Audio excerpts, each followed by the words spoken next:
Good evening, everyone. Welcome to Casual AF, the gaming stream so casual. 99% of the time, we barely talk about games, let alone start a game, play a game. It's Christmas. Merry Christmas, everyone. Not a happy holidays, not an Xmas. Merry Christmas. Craig, Sir. Merry Christmas. Merry Christmas to you too, sir. How you doing, man? I'm doing all right. Having a little bit of drama in the household, in my life right now, but otherwise okay. All right. How about you? It's always around the holidays, right? It is. I don't know why it tends to be that way, but it tends to be that way. My father, he fell in his unit at the retirement home the other day, and thankfully he's only 5 minutes away. But he broke his hip and he broke his arm at his shoulder, like right at the shoulder joint. So they couldn't put it in a cast. He just has a sling. Now he had his hip surgery today. They put some pins in his hip, so the doctor's very confident that he should be able to support it. Like he should be able to support his weight on it. But he just got out of surgery later this morning or early afternoon, and yeah, he's recovering. So tomorrow, I guess they do some testing. They see, how much weight he can put on it, and then they go from there. The plan is to have him discharged on Christmas Eve, but we'll see how that goes. That's rough. How long till he's walking? Do they think? Well, he's got to go through physiotherapy. So any walking he's going to be doing on on a supported type walker or something. I don't know what they're going to use, but yeah, it'll be a while. It'll be a while before he's walking. He's an old guy, right? So, yeah. And they don't feed him enough in the retirement home. I've been there when he's had dinner or lunch or whatever, right? And the portion sizes they give these old folks is really small. It's almost like they're starving them to death. But I mean, they're not very active, so they don't need a lot of food. But also, they need to encourage them to become more active. My dad, all he does is, he sits in his armchair watching the news in the morning. He makes his own breakfast, which is good. But yeah, and then he sits and watches news, and then around noon he goes downstairs and eats his lunch, and then he plays board games like Rubby Cub and like euchre and shit with his friends, and that's all he does. He just sits and plays games. He doesn't do anything active. He doesn't walk around enough. He doesn't get out enough. So, we got a couple comments. Yeah. Nano Reaper. Mary made Justin Castro be covered in coal dust and be how dare you by Grumpy Greta. Exactly. Hi, Irving Twin. Hi, Costin. Merry Christmas, Reaper. Hi, Costin. He says I'm high. I'm not high. Are you high? Not yet. Smells like the metric system up in here. Yeah. It's minus 11 Celsius in Canada right now. 6. Which works out to what? 25? No, I think it's less than that. No. Minus 11. Let's see. Yeah, things get weird between 32 Fahrenheit and 0 Fahrenheit with Celsius. The scale doesn't work properly. Merry Christmas, 6. Merry Christmas, Costin. Oh, good to see everyone. So minus 11 is equivalent to approximately 11.8 Fahrenheit. Really? Yeah. So it's fucking cold, just so you're aware. Sunny. So yeah, so that's my dad. That's my dad's situation. He's an old man. He's like 82, and yeah, he's recovering. Also, retirement homes are death traps for old people. It's like they are designed for poor health. This retirement home is pretty good. They treat them very well. I just think the portion sizes are too small, and they have everything available for him to exercise. They have a workout room in the basement. They've got little devices where he can, exercise his legs in like the main common area. Then there's no reason why he can't just go for walks. They do the mall walker thing where they take people on a bus, they go to the mall and they can walk around. He just doesn't do it. And so I told my dad, I said, Dad, when you get back up on your feet, you need to start eating more and you need to start going for walks. Like you got to get your strength back, like, cause he's like a bone rack right now. He's really thin. You got to do deads, like got to do deadlifts. That's right. Romanian deadlifts, Dad. Come on. Squats and oats. Squats and oats. Yeah, with a busted hip.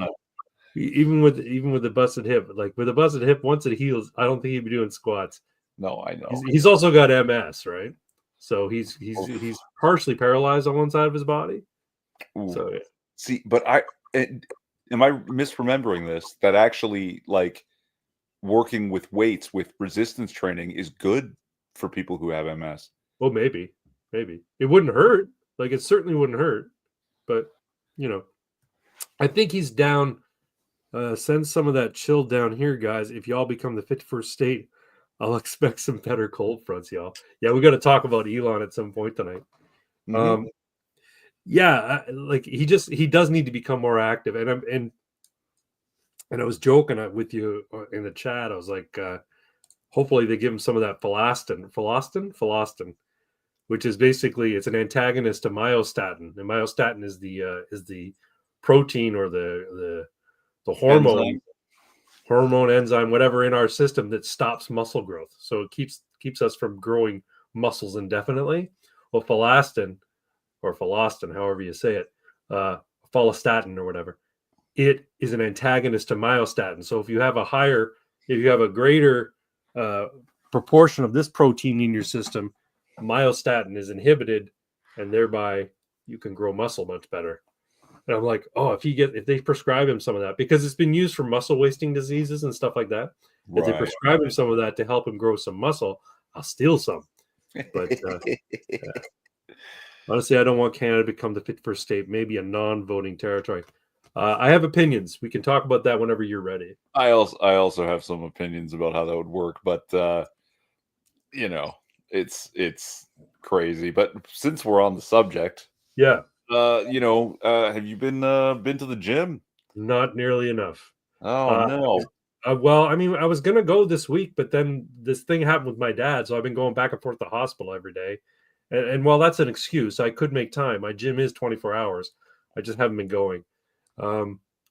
January, I'm going to start back at it in earnest, and I'm going to change my diet in earnest. And you're going to laugh at me, but I booked an appointment with a hypnotherapist for January to see if I can help do something about this sugar addiction I have. I know how I could deal with the sugar addiction is just not bring sugary stuff into the house. But the problem is it's in the house because the wife isn't following the same sort of health path that I would like to follow. So if it's in the house, I'll eat it. So I'm thinking if a hypnotherapist can like help me kick this sort of sugar addiction or not crave sugar as much, then it might help me to avoid binging on shit like that. Because the problem is if she brings sweets into the house and around Christmas time, that's when they're all in the house because they market the hell out of it to us. But if she brings sweets in the house, I'm not satisfied with having one or two pieces. I'll gorge myself on it.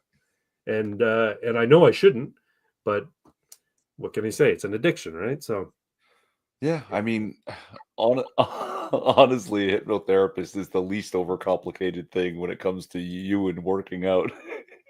I know I do all sorts of other stupid shit too. But this is pretty straightforward. But I don't know if it's going to work. I don't even know if I'm a candidate because some people aren't easily hypnotized. But we'll see. How about you? Been to the gym? Yeah, had really good days this week. Yeah, good for you. Yeah. Everything seemed to move smoothly. I think it's because I want to say like I wouldn't say that I'm bulking. I'm not focusing on losing weight. Right. So I'm a little more, sure, we can eat that. It's not like, I don't have the same problem you seem to, where like I can take 2 smallish cookies and nibble them for like half an hour. Oh no. And that's plenty for me, right? No, I'll eat a cookie in one bite. That's why I take 4 when I take cookies. So yeah. No, it's a bad habit. It's a bad habit I know I need to kick. And the thing is, see, here's the thing. I kicked smoking on my own. I didn't use any devices, any chemicals or anything like that. I just said, fuck it, I'm not smoking anymore. And I got into vaping and I kicked vaping on my own. I didn't need any help. But the difference with a food addiction or a sugar addiction is, one, sugar's in everything. Like if you buy something and it comes in a package, there's sugar in it. Two, unlike things like heroin, you need to eat every day. So if your addictive substance, if the thing you're addicted to is there present, you need to be eating. It takes an exceptional amount of willpower to resist something that you must do, right? You could say the same thing about drinking, but I mean, there's lots of options to drink. You don't need to drink alcohol. Alcohol is a specific thing that you need to choose to drink, right? But food, because sugar is so ubiquitous in our food, it's difficult to avoid it. And then once you have that addiction, it's difficult to kick it. I think they say sugar is more addictive than heroin, but I could be wrong. It's because of the volumes in which you consume it. Yeah, probably. Right. And also the socially acceptable nature of it. Right. Yeah. Of course, then again, we give people heroin to shoot up in the street across the street from a school in Toronto. So yeah, and then they just voted 18-4 to keep these fucking things open in our city council. Yeah, ridiculous. Canada's not a serious country. I can devastate a package of oatmeal raisin cookies like it's a war crime. I know, right? Yeah, yeah. My goal is in January to start back on the exercise path and on the diet path in earnest. The wife has agreed to join the gym with me because she wants to do aquafit and I want to do aquafit with her. So we're going to join Movati together. We're going to go back to Movati because I prefer Movati as a gym anyway. I like the aesthetic. I think their equipment's better, so I'm going to go back to Movati. I'll be able to use the equipment I like, and I'll be able to do some aquafit with my wife, and hopefully we both can get our bodies back into some semblance of shape. It's like you and I have this goal of, looking a certain way. But honestly, when I started, it was because I realized, oh, I'm not getting any younger. My body's starting to break down at work. I'm pulling this and irking that. And it's like, it takes days to recover. And it's not like a serious injury. It's just, God, it friggin' hurts. And I can't do things. And you're a lot younger than me. Not a lot. Well, you're a significant number of years younger than I am. And I'm like, I have the shoulder impingement and it's still with me. And I tried doing some band stuff. I think I need to get some. I have several sets of bands. I think the ones I was using were too strong. I'm gonna have to go to a lighter band. But anyway, yeah, and I don't really know what I'm doing, so I'm just sort of fucking around with them, and hopefully it's helping. But I don't know. Well, yeah, no, we'll go through some stuff about how to work with the rotator cuff and things like that, and but but then after I was doing it for quite some time, I started craving pulling heavier weight, pushing heavier weight, right? It was like, oh, you know what? that was too easy.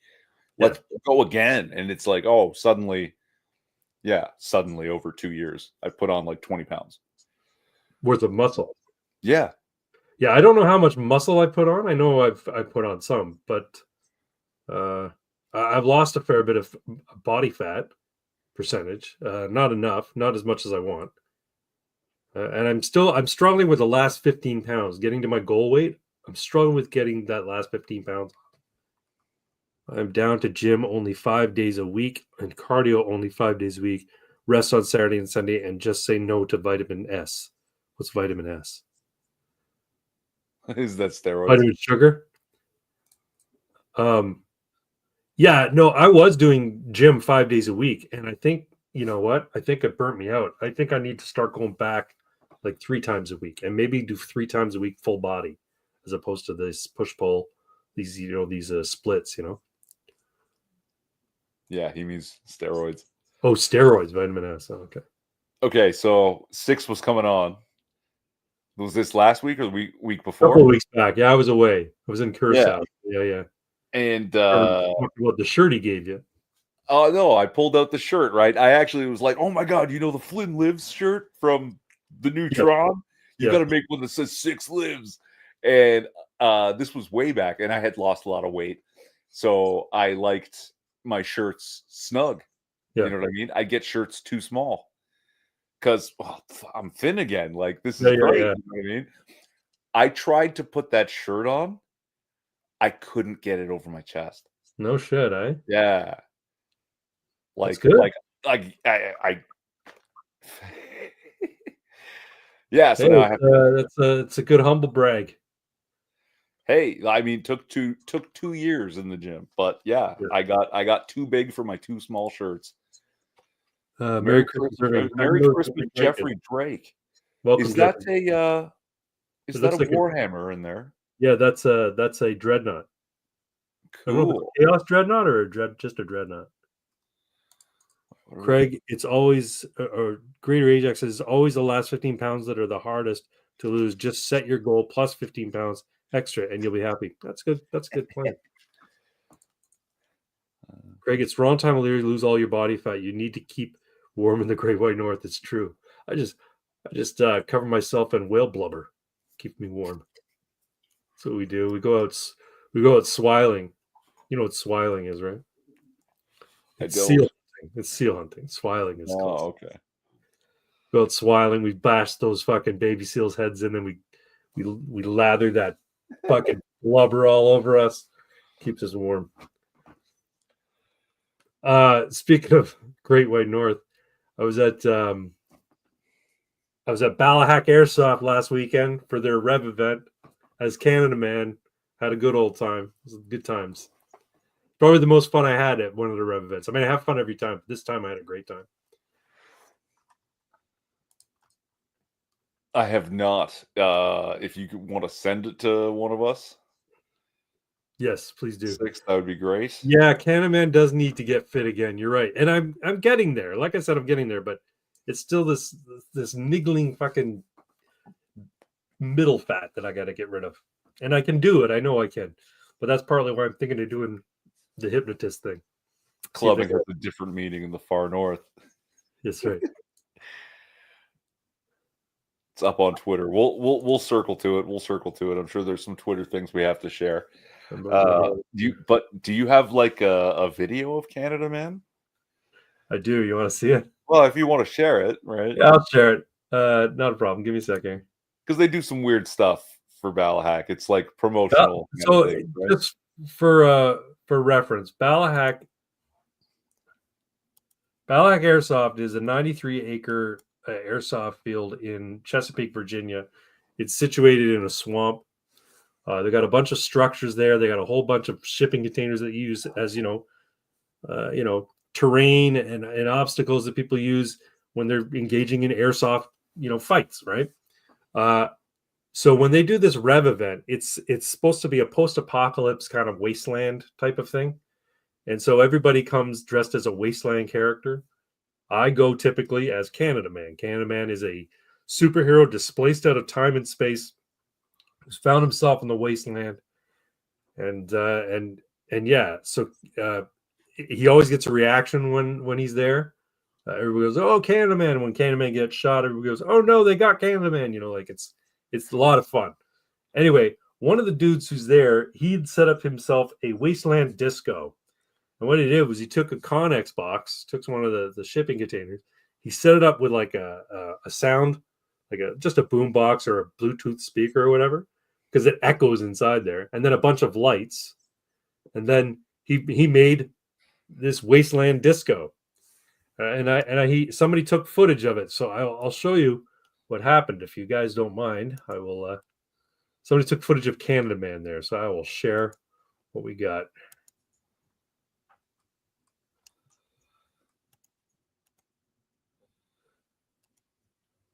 You see that?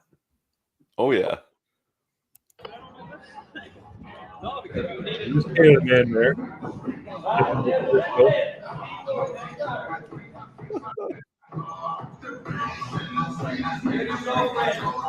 Yes, that guy. May I enter? Was that? May I enter the disco? Yes, do the dancing. The moving. It says there, don't stop dancing.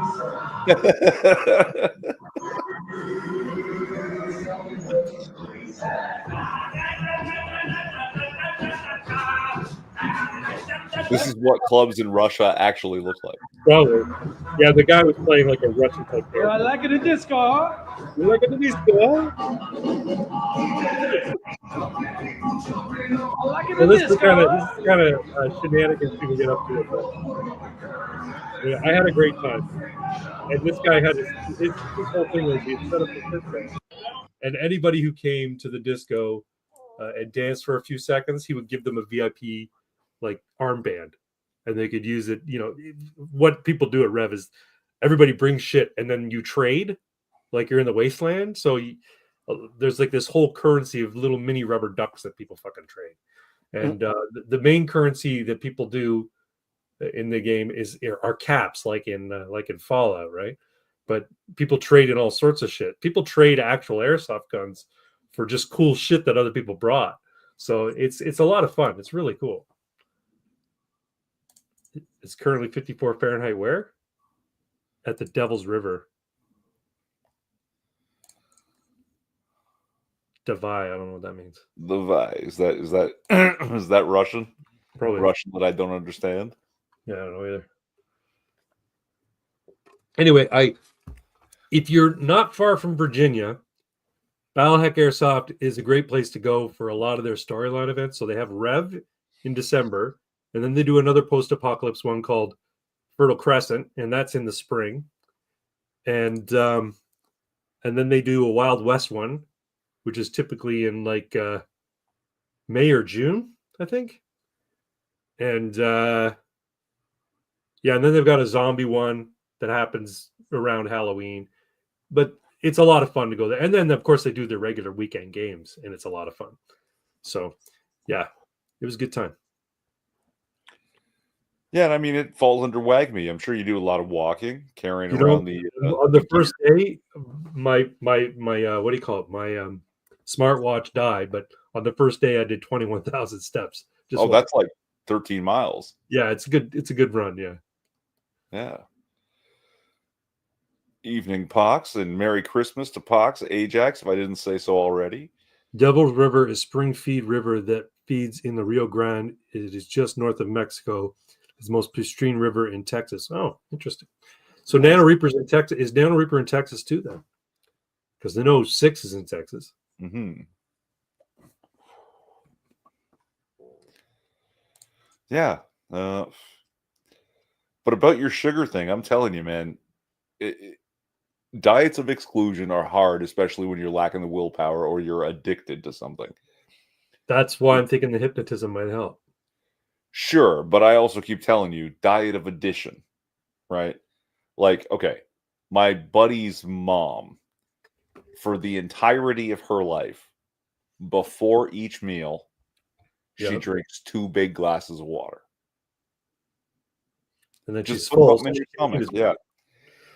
I prefer broccoli or spinach in large quantities. Yeah.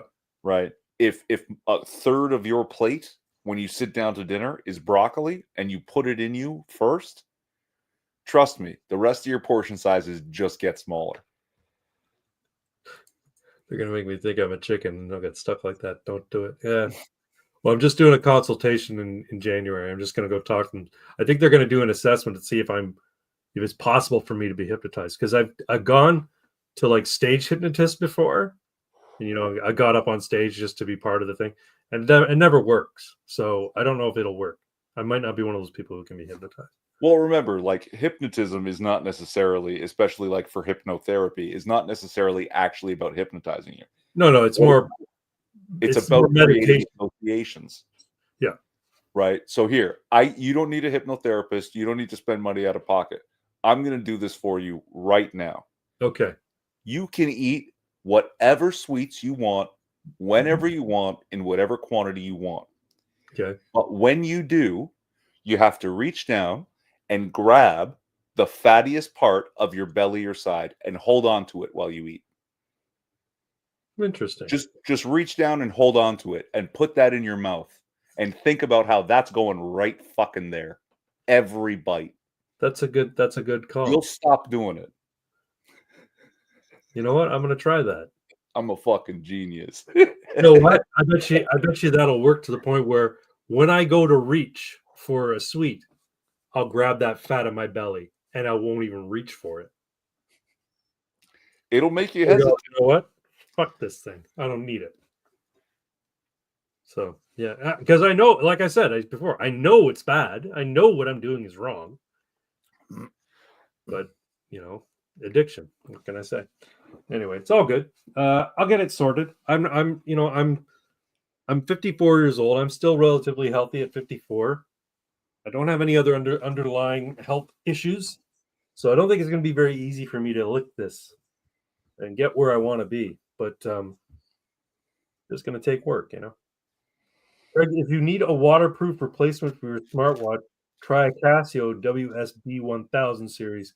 It has a stopwatch and step counter without all the spyware and distractions. Now, I got a Google Pixel 3 watch, and I got it because Google bought Fitbit, and I like using the Fitbit app. So that's why I bought it. But I'm kind of disappointed because whereas my charge would last like a week before I had to charge it, this thing I got to charge it like every day and a half. And I'm like, what the fuck? Now, it charges pretty quick. It gets charged in like an hour, but it's just annoying. Been working on sweet cutback myself. It's insidious how it almost feels like dope withdrawal. Well, yeah, and that's the thing though. Like, unlike heroin, you don't die from not eating sugar. You feel like shit at first, but then you feel much better. Heroin, you feel like you're gonna fucking die when you don't have heroin. It actually is like dope withdrawal. It literally is a physically addictive chemical, and the same parts of your brain light up, the same pleasure centers light up when you eat sugar as when you take cocaine. Yep.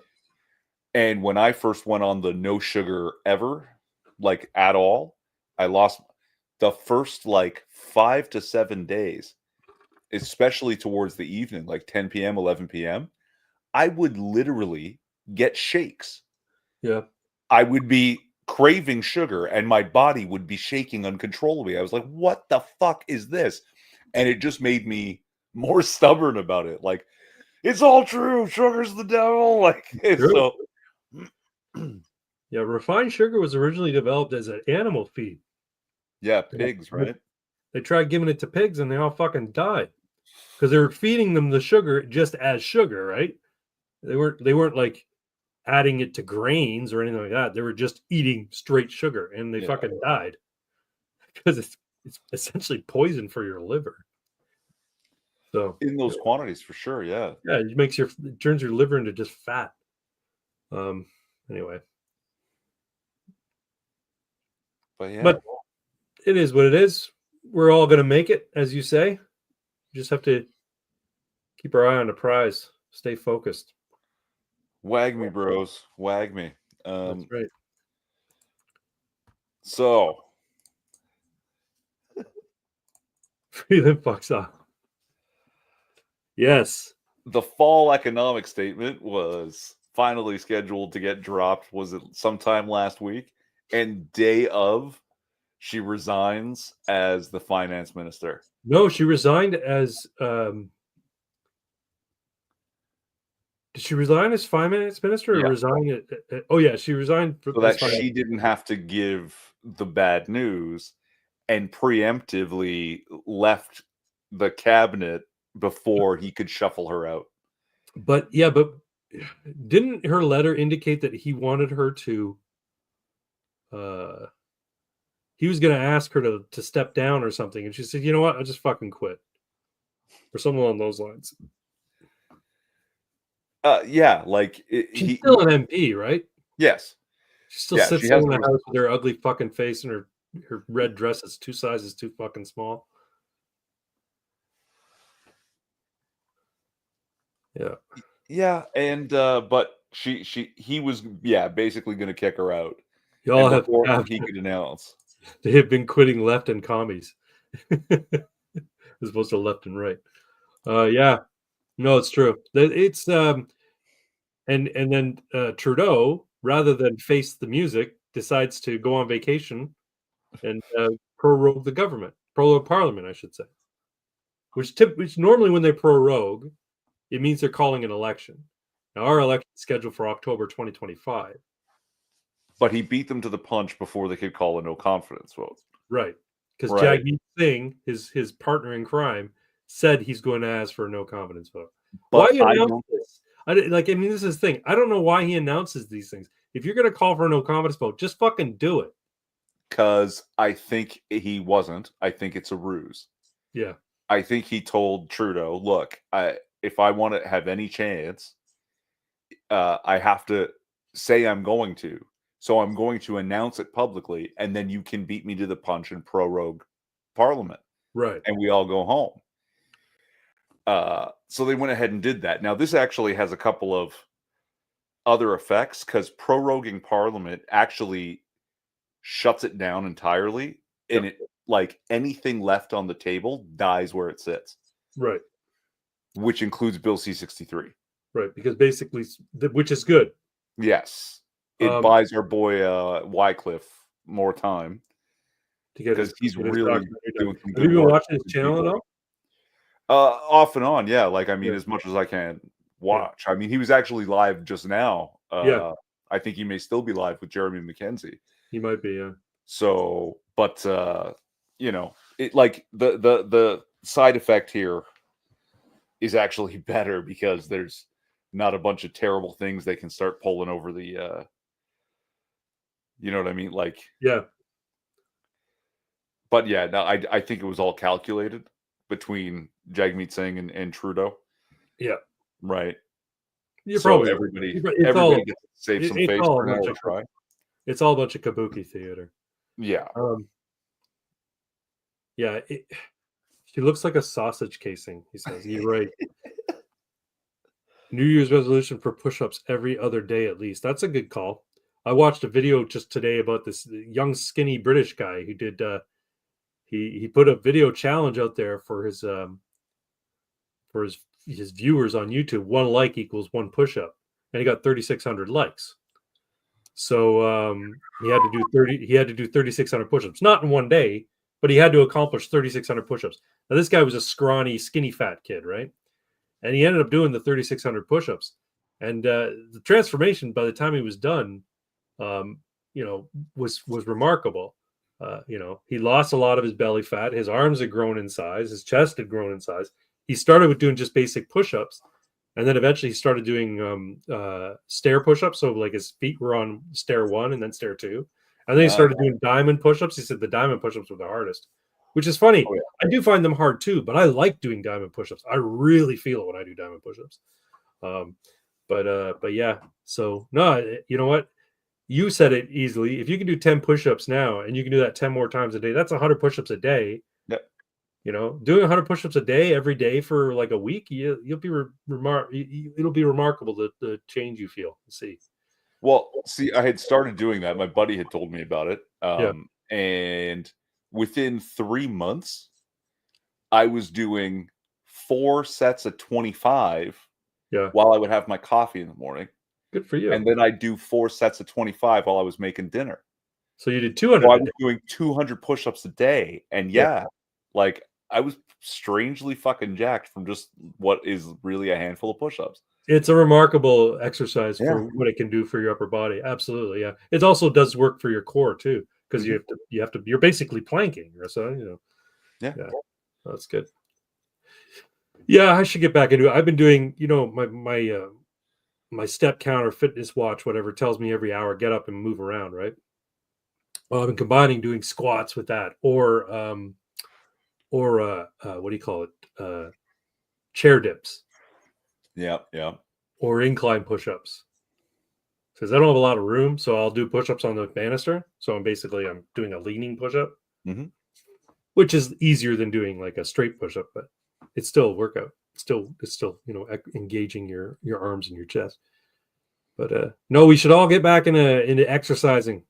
Everybody in the new year. It should be everybody's New Year's resolution. Doing push-up in full kit sucks. I don't miss that shit. Oh, like when you were in military, yeah. I haven't done that.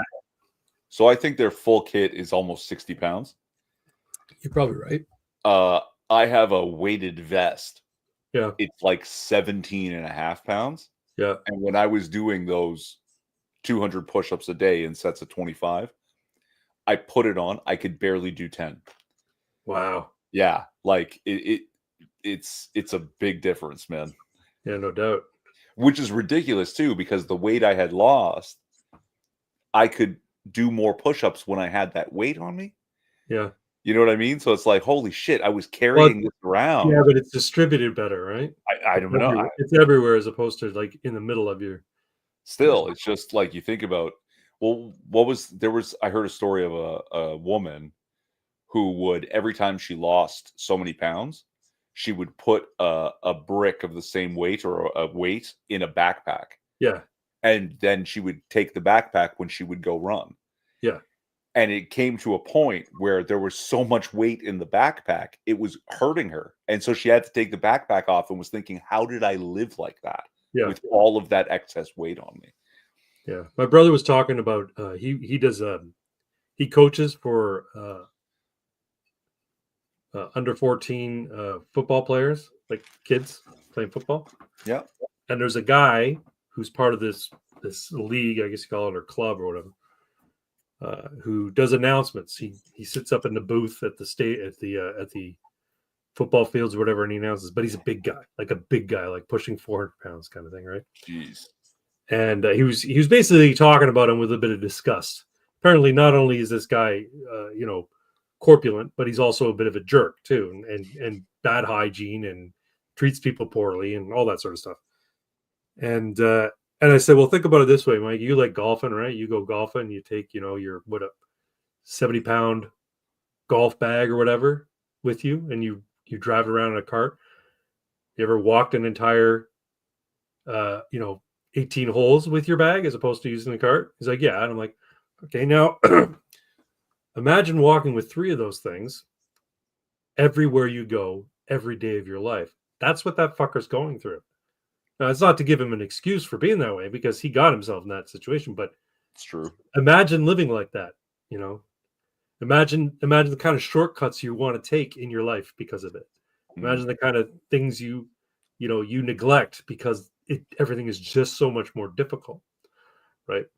But self-respect eventually has to win over, and you have to say, I can't live like this. You have to have enough self-respect that you can't live like this. But I think a lot of people, if they've been that way for a very long time, like from the time they were young, because we have an epidemic of childhood obesity in this, in the Western world. If you live like that your entire life, then you never really develop those good hygiene habits. It'd be different if you were like an athlete when you were younger and you were fit, and then as you got older, you put on a ton of weight. You'd have some recollection of what your life was like when you were fit, and how much you cared about your appearance, and how much you cared about how you groomed yourself, how you lived. And the hope is that your self-respect went out and you go, I need to get back to that, because everybody can get back to it. You just have to be willing to do it, right? Anyway, my brother's he's a good guy, but I don't know. He's having some issues right now, socially. I think psychologically, he's talking about how he's losing his patience with people. He's like, normally I'm really tolerant and I'm really, very patient with people, but lately I'm just like, I don't have any patience for anybody. Like even people that are really close, like we have friends, like family friends have been family friends for decades. And he's like, I'm writing so-and-so off. I'm like, oh, how come? Because he keeps referring to me as my childhood nickname. And I'm like, well, tell him not to do it then. If it's really bothering you, tell him, nah, I just can't stand him. I'm like, first off, it's a childhood nickname. And he calls me my childhood nickname too. It doesn't bother me. Yeah, well, it doesn't bother you, but it bothers me. I'm like, wow, man, you got to fuck it. Sort yourself out, buddy. Was his childhood nickname Spanky or something? Like, no, okay. You want my childhood? No, you don't have to tell him. No, but I mean, like, how bad? He doesn't watch this channel. Okay, so did you ever see the movie Meatballs? Yeah, a long time Bill ago. Murray, Chris Makepeace. It's like a summer camp thing, right? Well, one of the characters in Meatballs was a guy called Spaz. There was this lanky kid with glasses, right? Now, my brother was never a lanky kid, but he had glasses. So my cousins used to call him Spaz. They joked about him and called him Spaz. They even took his glasses and put tape around the bridge, like Spaz in the movie. And, it made him up to look like Spaz. So his nickname for the longest time was Spaz from Meatballs. My nickname for the longest time, and it still is, even my brother calls me this, is Crackers. And I don't know why I got this nickname, but somebody called me Crackers once, and that was my nickname, and it stuck. So anyway, my brother is very upset by being called Spaz. I'm like, dude, why do you fucking care? You're 56 years old. Who fucking cares who calls you Spaz? Like, you call me Crackers all the time. What? I don't fucking care. I don't know. He's always been one of these guys who can dish it out, but he can't take it. But anyway, we're way off topic. We're talking about Freeland. Well, we were. I mean, there's not really much to say. She looks like There a soft. are people. I'm seeing people online talking about floating her as the next leader of the Liberal Party. They've got to try something, and I think that is her play. Like that's Probably. her. That rather than have to take the fall for the bad that she was part of, obviously now she's going to try to right where Trudeau was going to dump it on in her lap. Yeah, she's now going to try to dump it in his lap. All right, leave him holding the bag. See, this is the thing, though. Like, the buck stops with him, but he'll never take responsibility for shit that's going bad. My nickname was Fatomic. Atomic, like atomic, but with an F in front of it. Fat. Oh, was he a big guy? Yeah. Anyway, he's a big boy, Fox. Yeah. Well, I know he's tall. I didn't know if he was a big guy. Like he's powerful. Yeah, he's a big boy. Yeah, that's all right. Yeah, I don't know. I mean, could she win against Polyev? No, in the election, I don't think so. No, they're toast. They're toast now, right? But I mean, that's why I think I honestly think that they'd be better off retreating and regrouping. Like, dragging this out to October is only going to hurt them.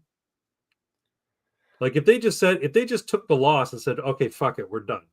Call an election, let Polyev get in, and then we'll do what he's been doing to us for the last 4 or 5 years.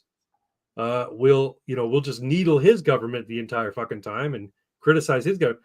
This is the thing that makes Canadian politics so fucking pointless. They have the question period where everybody gets up and makes these fucking grandstanding, speeches and throws barbs at one another, but it doesn't account for anything. The only thing that matters is the legislation that gets passed. And the way it is right now, any legislation the Liberals and the NDP want to put out there, they can get it passed because they have a coalition government. My nickname was Parakeet. That's funny. So Canadian politics is frustrating all to hell. And I'm seeing a lot of stuff on social media saying, hey, we have a republic? And I'm like, fuck yes, we should have a republic. And this whole stuff about Trump doubling down with his jabs about Canada becoming the 51st state, referring to Trudeau as governor of the great state of Canada. People are clutching their pearls over this shit. This isn't funny. I'm like, yes, it is funny. It is funny. It's hilarious. You just have to have a sense of humor about it. And the fact that he's making jokes repeatedly makes people think that it's really something he's going to do. And then there's these people floating this stuff about, what if the United States said, hey, Canadians, you can come here and be citizens as long as you're productive, and we'll buy all of your Canadian dollars at parity. If you want to come down here and invest and, start a business, start a life in the United States, by all means, you can come. Yeah, exactly, right? And I'm like, first off, that's not going to happen. And I'm like, he wouldn't do that because there's no benefit to the United States to do that. Now, he has talked about getting rid of the illegals and then having legal migration because the economy is going to swell under the new Trump leadership and they're going to need workers. That may very well be true. And I'm sure he'd much rather have English-speaking Canadians than, Guatemalans or, Mexicans who, don't speak the language and have no desire to integrate, right? We're already essentially the same people. I can see that happening. Here's what I think is more likely to happen. There was a man used to be on MSNBC ages ago, and I think he was on Fox for a while too, called Lou Dobbs. Lou Dobbs made a prediction ages ago. We're talking decades ago. That eventually the United States, Mexico, and Canada would become a North American union, and that we would replace the U.S. dollar, the Canadian dollar, and the peso with a single currency called the Amero. I think that is much more likely of happening than Canada becoming annexed or parts of Canada becoming annexed to the United States. I have a feeling I could see that happening just as a response to BRICS. What do you think? No, I think that's a terrible idea. I think it's a terrible idea, but do you see it happening? No, no. The experiment has already been run, and it's been shown to be a massive failure. You mean in in terms the of euro? European Union? Yeah. Yeah, It's You- a little different though. It's a little different in that Europe is it's like 21 countries, right? With all speaking different languages and having vastly different cultures. but Whereas also have Canada and the United different, States are roughly the same, and Mexico is only slightly different. but they have different economies, Yeah. right? Like it has to be. You have to leave the currencies alone in the different countries. Like you can't. Even the U.S. having a single dollar Yep. is weird when you look at the different economies state to state, Yep. right? Like they're in really different positions. Where like people living in New York or LA are like, we need $25 an hour minimum wage. And then in Texas, there's no minimum wage and people are mostly fine. Yeah.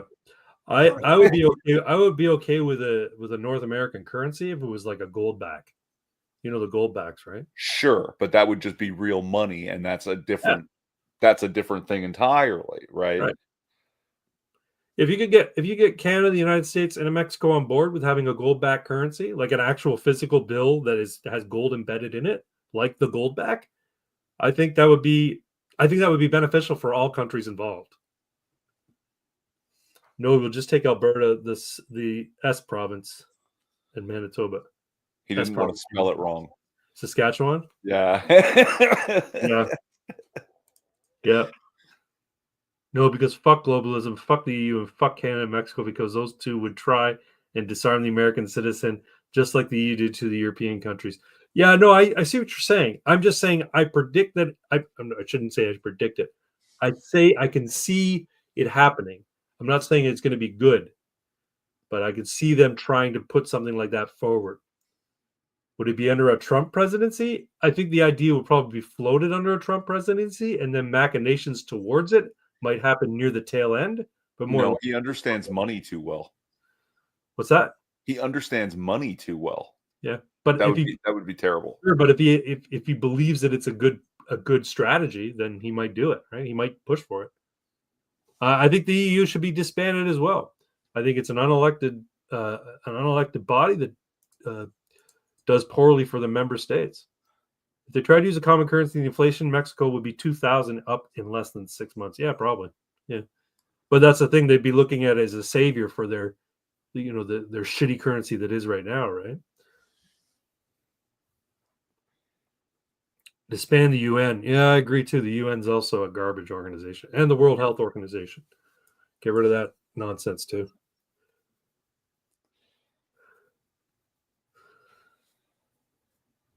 Yeah, it's no, like that question about Canada becoming a state or a series of states or territories, or even switching to a republic. Like when I tell people I'm a Republican, I mean that in the technical sense, right? That I do believe that. But then, our boy Wycliffe was talking. I saw him talking about it. It's like, yeah, but that's not going to happen anytime soon, if it ever were to happen. So that's not a functional conversation to have. And I know you and I love to talk about the imaginary dream country. Sure. Right. It's a fun thought experiment, but he's right. It's like it's a complete waste of fucking time. No, Canada is too ingrained in its system to ever change. We have become dependent upon the state. We've become a bunch of children who just love our nanny state, and we look to the government to solve all our problems. And I don't see that attitude changing anytime soon. It's sad, but I think that's the case. And it's excuse me, and it's not surprising you got people like Jordan Peterson going south of the border, and Gad Sad, and what's his name? Viva Fry, David Freitag. Like, why would they stay? Why would they stay? They have a much better chance of opportunity down there, a much bigger audience there. Yeah, we only want the parts with oil. China can have the rest. There you go. China already has the rest. Yeah, Reaper says oil and wood. Oil and wood. That's Yeah, right. we got a lot of lumber and the lithium. So Yeah, we do a lot of rare earth too. Rare earth element. We basically have everything in this country. It's just harder to get to because a lot of it is up north. Yeah. But that won't be so hard once industrial robotics become much more ubiquitous.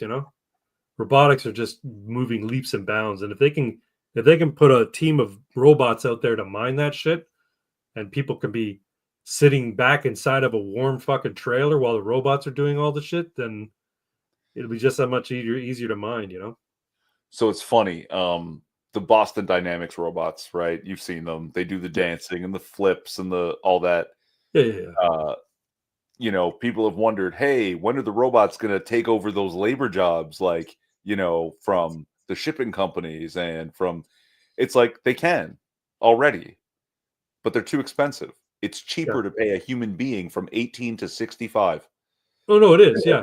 And to buy, and now for the mining and the up north stuff, they're all battery powered. The lithium batteries are going to suffer and get 40%, or just vent and destroy the robot. Yeah. It's actually not going to be cost effective. You're better off paying human beings. No, what I mean to say is the developments in robotics are just moving in leaps and bounds. Eventually, robotics will hit a point where it will become less expensive to run a robot in a dangerous, hazardous environment than it will to have a guy out there, mining in sub-zero temperatures in a dangerous mine shaft or what have you. I'm just of the mind that, well, first off, about the Boston Dynamics, yeah, okay, they can do all these amazing things for about 20 minutes, and then their battery's dead. What needs to happen is that you need to have a robot that can, maintain a charge for longer than 20 minutes. And they do have humanoid robots now. There's one I watched that has a remarkably human gait. Like, it walks just like a human. It's insane to watch. And apparently part of the engineering of how it walks is what led to its battery efficiency, because it moves so well, it doesn't use as much energy to try and maintain its balance. Like, it walks incredibly human-like. So yeah, when they can walk for several hours before needing a charge, then they're good, right? Then they can actually be useful. And now in this case, these humanoid robots, they're for like a household setting, like a personal robot for your home kind of thing. Sure. They're not designed for mining, right? But if a mining company decides, there's $1 billion or gajillion dollars of lithium or whatever, some other unobtainium up in the Great White North, and we want to get it, but it's too expensive. People need hazard pay to do it. You guys who are making this robot out there in Thailand or whatever, we need you to take what you've learned and apply it to a robot that will work in this particular environment and come up with something. Throw enough money at something, you can get it made. The solution is coal-powered robots belching black smoke. Yes. Steampunk is back, baby. Win. Have you all seen the Chinese knockoff robots freak the fuck out? No, I have not. Please find the video and drop the link in the chat here. We'll share that. That'll be great. I'll see if I can find that robot. Global warming is finally good for something. Burn more coal. So it's interesting that you had mentioned that, because it's actually a WAGMI thing. So moving forward, we are super efficient at it. That's why all the running in the world doesn't burn nearly as much calories as resistance training. Yep. Right. An hour of weightlifting burns way more calories than an hour of running, because we're so damn good at it. Like, yep. People run marathons for fun. 26.2 miles. Yeah. It's true. Isn't it funny how when we're standing still, we become more tired than when we're walking? Very strange. Like you stand still for like 10 minutes and your legs start to hurt. Nice. You walk for 10 minutes is nothing. For cardio, I do the rowing machine. My man. Yeah. Well, it says Nano. Yeah, I should start using my rowing machine at the gym. It is awesome.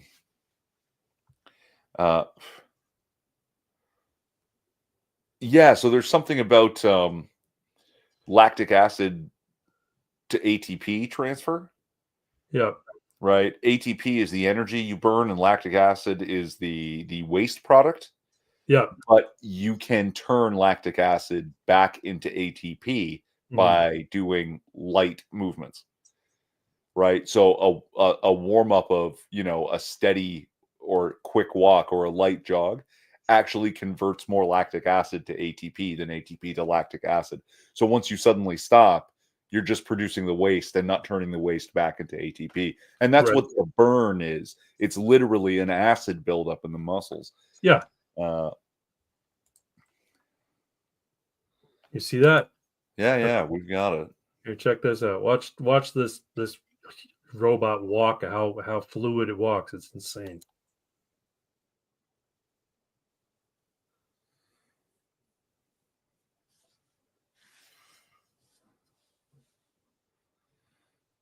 So they had a couple of steps there. Developed harmonic joint modules and training methods like reinforcement and imitation learning. The AI robot's neural network processes sensory input and adjusts its movements in real time. According to Engine AI, the humanoid has 32 degrees of freedom throughout its body, equipping it for complex actions. Engine AI, founded in 2023 and based in Shenzhen, says it aims to make robots more agile and lifelike. Yeah, anyway, no, its movements are very human-like. It's unlike, the Tesla robot, some of the other ones out there. Well, there's a key thing that I wanted to look at, and I didn't get a lot.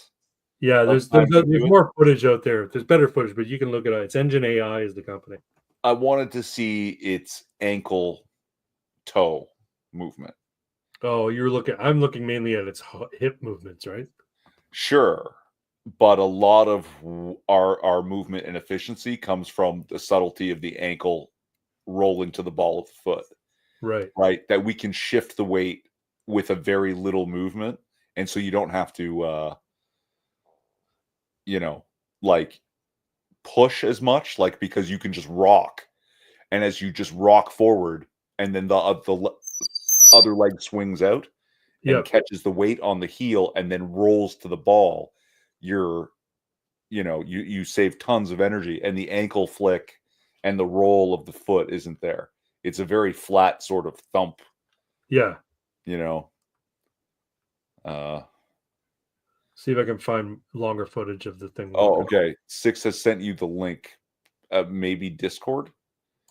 Yeah, no, I got it in okay. For cardio, I go to the south side of Chicago and call people the N-word. I gotta do it.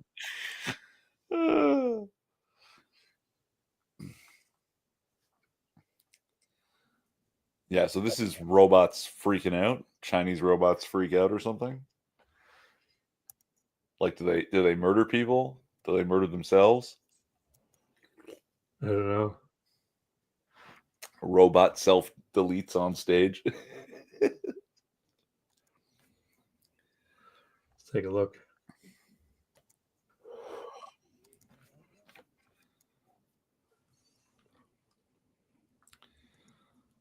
Oh, and since we're talking about robots and stuff, you got to remind me to talk about Secret Level. Okay. The H1 robot's performance was widely mocked. It struggled to walk, moving awkwardly and unsteadily, much like an elderly person needing assistance. Broken.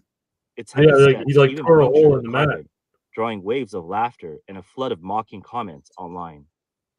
One person remarked, "Couldn't they at least get Grandpa a proper pair of shoes?" Another joke. Who brought my grandpa to the stage? Sarcastic comment read, China's robotics tech is at least 60 years ahead of the world because this one walks like a 70-year-old. Someone added, no, it's more like 90. My 90-year-old grandpa walks better than this. From the Beijing University Sports Meet to the Guiyang Big Data Expo, the Shanghai Industry Fair, and the Hunan Robotics Conference, 2024 has been a year of spectacular failures for China's humanoid and quadruped robots. It looks like Biden trying to take a shit. And stumble, both figuratively and literally, with some falling flat in most embarrassing ways. The most infamous example is the H1 bipedal robot from Unitree Robotics. Branded as a hardcore champion, it was promoted with flashy highlights showcasing its supposed ability to navigate complex terrain effortlessly, dodge obstacles, sprint, and remain stable. It was even said to have set world records and gain international acclaim. Yet when it hit the stage, it failed to live up to the hype, exposing its shortcomings time and again. Even more absurd is that the H1, despite its obvious limitations, continues making public appearances. At Nanjing Shuazhuan Normal University, it has appeared at the school's annual sports meet for 4 years in a row and fallen each time, but becoming a they've running got joke and an unintentional tradition. Pause this. They've got something. They've got something really good. And once they work out the other kinks, look at the feet. Yeah. It does have an ankle flexibility, and the feet themselves look like almost like those blades that guy has as prosthetics for sprinting. Yeah. Right? That they have a flexible bend to them, which is what a huge part of what makes us so efficient with our movement is that our feet are flexible. Right. And if they can work out the balance issue that it seems to be having, that it needs to squat like a 90-year-old to keep itself upright, and it still can't do that. Once they solve that problem, I think that ankle foot flexibility is going to be a world of difference. Okay, watch this one. Keep going. Just swap out the battery, and Southeast 01 is ready for another round. Degrees of freedom. Each leg has impressive flexibility with a setup of 3 hip joints, 3 knee joints, 2 ankle joints, and 2 additional joints, providing stability and range of motion that makes it highly adaptable to different terrains. Another cool feature is Southeast 01's expandable chest cavity. This isn't just for looks. It's designed as a multi-module interface where additional modules. So see what I mean? Like that's a very human-like gait.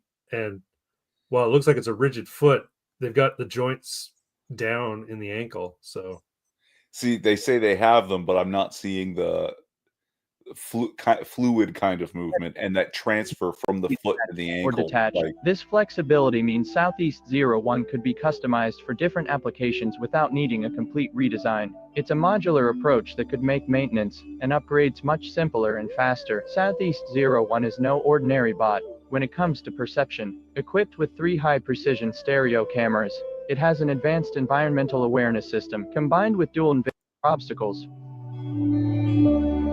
Southeast 01 sits somewhere in the middle, offering both strength and smooth movement. It's ideal for roles in research, healthcare, industrialist, positioning itself as a high-tech, multi-purpose robot. The garbage bags like that, it looks like a human body, like wearing a plastic suit, no head. Everyday lives. If you enjoyed this breakdown, don't forget to like. To me, that looks very, very human-like. It's good, like it is good, but I'm nitpicking, right? Yeah. You know, like when I see something great, you never nitpick. When I see something great, I nitpick it so that way it gets to greater. When I see something terrible, I look to see if there's anything good in it that we can steal and add it to the already great one. Right? That's Oreo Nabisky says, "What? But why even make them human shaped?" Well, the argument is because we've designed our world to suit us, so it makes sense. The artificial beings that we create should work like we do too. So yeah, they'll just fit in nicely. And you know what? Like as animals go, it's a decently, what's the word? Yeah, efficient kind of shape. Yeah. You know, not too many limbs, but enough limbs to do stuff. They're talking about Fuentes' assassination attempt. Yeah.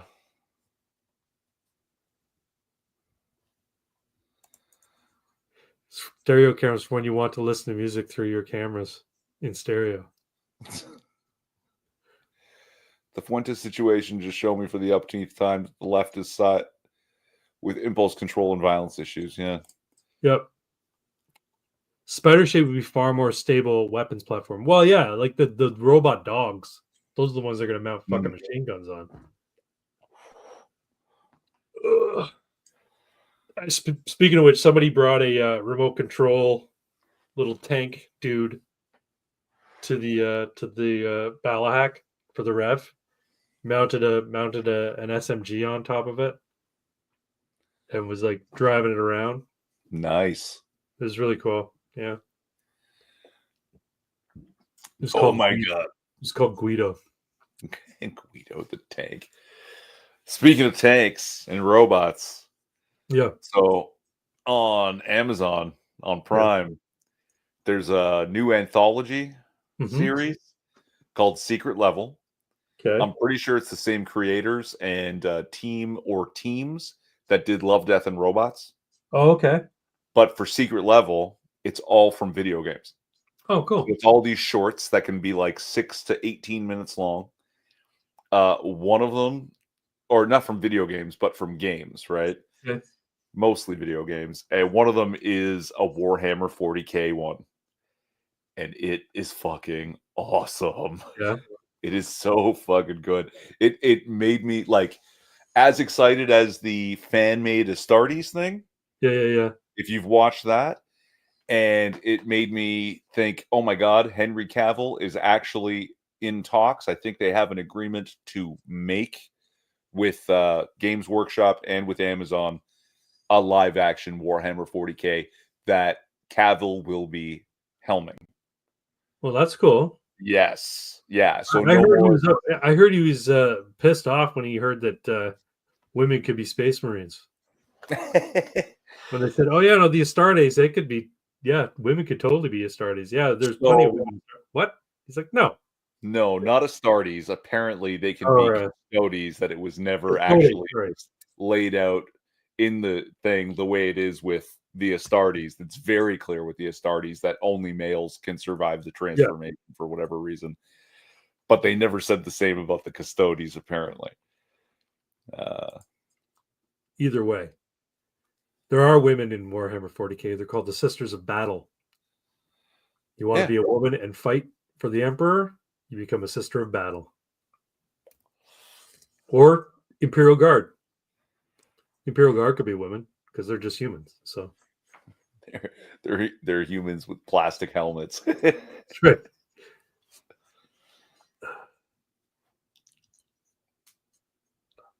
But yeah, if you haven't seen Secret Level, I highly recommend it. I'll give it a watch. You know what I have been watching on Netflix? One Piece, the live action. Have you watched it? So I have. What'd you think of it? I never watched the anime or read the manga, so same for me. And I was kind of enjoying it, like I was like, this isn't the worst piece of shit in the world. I knew One Piece was campy. So the fact that they go campy is like, okay, campy, colorful, crazy violence. Yeah. Not terrible. I enjoyed it, right? Yeah. And then I was like, you know what? I enjoyed it enough that I can go watch the cartoon. I'll go take a look, start at the beginning. Yeah. And I realized it's like 800 episodes now. I think it's still fucking running. But I'm watching the episodes of the cartoon, and I was like, I had to stop. It is so all over the place and disjointed and campy and for kids that it's like, oh, they cleaned it up a whole lot and crammed it into, what was it, 8 episodes, 10 episodes? Yeah. And I think it's actually better. It's possible because I was exposed to it first, but it's like, man, that shit's way too long. Yeah, I'm enjoying it. I'm quite enjoying it. The character of Luffy is very, very appealing. He's just so pure. You know what I mean? And I like there's some good silliness from him too. Sure. Yeah. Oh no. I mean, he's pure and like a third sword. Where does it even go? It is in his mouth. So yeah, that's where it goes. Yeah, no, it's good. I like that his whole notion of being a pirate is about having adventure and having fun. Like it's quite heartwarming that he's such a purely, just he's like, you ever see the movie Harvey with Jimmy Stewart? Oh my God, not for the longest time, but yeah, I know. Basically, the character of Harvey is this guy. He's just a pleasant fellow, and he has following him around a puka, an invisible fairy spirit that's like a giant rabbit, and only he can see him and talk to him. But he's the most pleasant guy.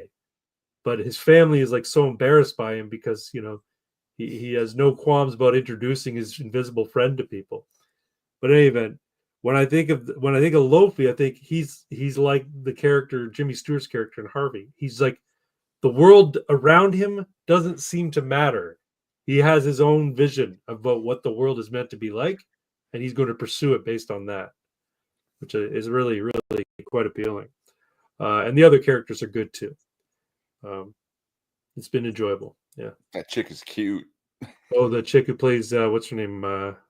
Anari? Whatever. I can't remember her name is. I forgot her name. The redhead chick? Yeah. Orange-headed one, yeah. Yeah, she's cute. Isn't One Piece also based on the Dragon Ball world, or am I just misremembering? I don't know. I've never watched Dragon Ball either, so I don't know the first thing about Dragon Ball. I know roughly what Dragon Ball's about, but I haven't watched it. Dragon Ball is awesome. I was hoping that Cavill was going to be Eisenhorn or Gaunt. I'm actually not familiar enough with it, and they have said they have settled on a particular storyline and time, but haven't stated publicly which. Some people are saying, just do the Horus Heresy. Just do the Horus Heresy, right? Yeah. But that would be Warhammer 30K, so... Have you seen the trailer or the teaser or whatever you want to call it for the new Superman movie, the James Gunn Superman movie? No. You should watch it. It's I don't know what to expect. I'm not sure what to expect. Doesn't James Gunn molest children or something? I think he's fond of young girls. Like young pubescent girls. I think he's like a Jimmy Savile kind of character. The kid playing Luffy is just the right kind of upbeat, unhinged. Yeah. Upbeat, unhinged. I like that. Yeah, that's a good way of describing him. No, it looks like it's going to be a Superman story, but it's going to have an ensemble cast because James Gunn's good with ensemble casts. So Metamorpho's in it. Mr. Terrific is in it. Guy Gardner, Green Lantern, is in it. Played by Nathan Fillion, of all people. He's got the fucking bowl cut and everything. Who else is in it? There's a couple other lesser DC heroes in it. And the concern from Critical Drinker is that they're going to use this as a vehicle to launch all these, B-list DC heroes, their own franchises. And if that's the case, then it's kind of that he's concerned that it's going to be disappointing. I have a feeling if it doesn't have Lobo, I don't give a fuck. Yeah, Lobo's a great character. You bastards. You bastards. His appearance in Young Justice was really good. Have you ever watched the Young Justice animated series? No. Yeah, he was good in that. In one of the later seasons. I think it was the second or third season. But anyway, Crypto's in it. That's the other thing. Crypto. The other thing I didn't like about it was Crypto's in it, but Crypto is an animated dog. They didn't get a real dog. I mean, maybe there were some scenes with the real dog, but in the teaser, when you see it, it's a CG dog. I'm like, really? Like, get a real fucking dog. Anyway. Well, you want to pull us up the... Yeah, you want to see it? Yeah, we may as well. All right, 1 sec here. We skipped right out of politics and into games and comics and movies.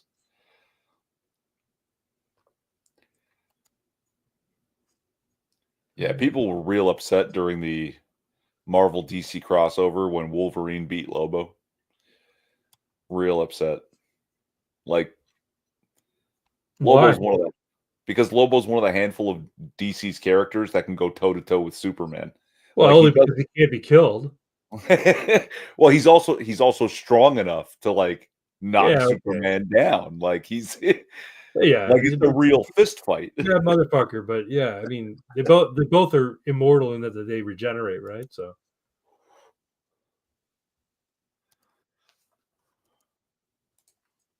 Oh, you'll watch it. You'll get what I get out of it, which I think is fair criticism. Here we go.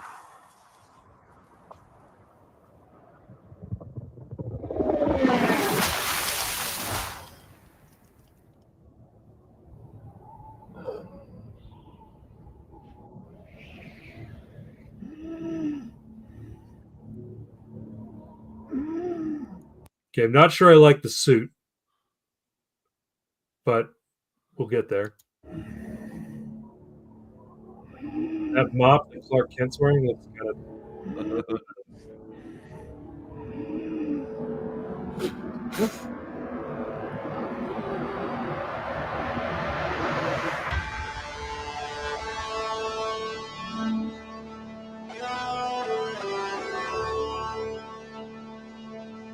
Okay, why the electric guitar version of the John Williams fucking theme song? It's cheesy. It's fucking cringy even.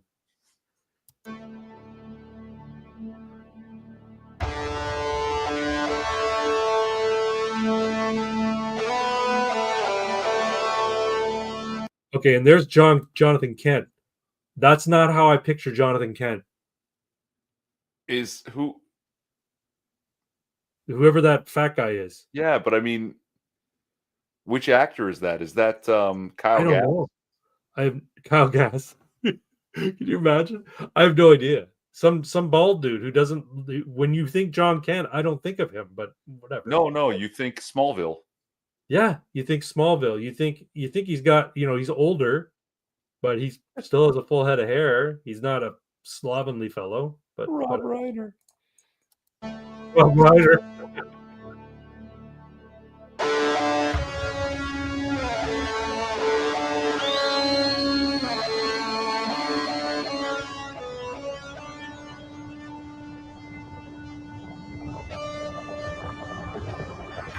Wait, can Crypto not fly? I thought he could fly. Crypto. Home. Take me home.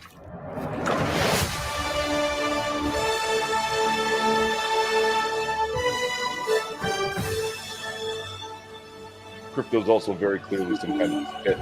Not see who's playing Luther? Yeah. This is kind of young for Luther, but yeah, what is it is what it is.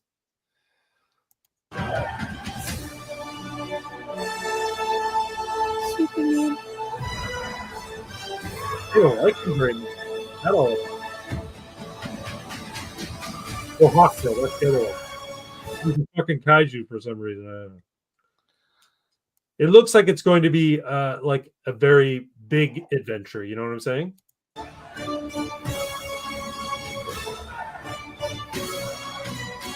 Is it more fun? Oh, I always like Mr. Terrific. I just thought he had a cool look, you know?